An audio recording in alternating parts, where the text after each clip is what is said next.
你看，这个香蕉啊，你看那么高，怎么有办法抓得到这个？这一整组呢？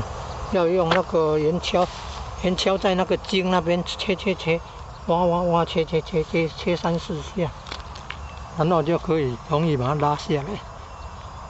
它容易断嘛，你把它不要切断哦，容易拉下来，拉到那个比较安全的、卫生、干净的地方来慢慢的处理。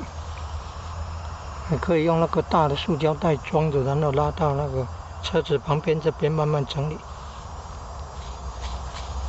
然后你看，切下来以后要用这个刷子来，用刷子把那个你看那个有什么蚜虫啊、脏东西啊，要用刷子，有时候要带2只刷子。你看那个香蕉汁液碰到衣服很难洗。刷久了以后，你看那个刷子都变黏的了，不好弄了，所以要再准备一只比较小的，第2只再出来。你看，要用这种东西才能够把它拿下来。你看这个要靠着这一根粗的茎，然后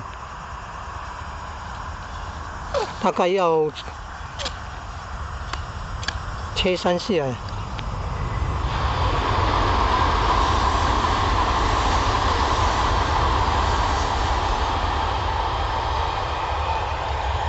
大概要切3下，切下来就像这样。切3下才比较不会碰到那个旁边的，也才不会散落掉。天色暗了，赶快刷好了。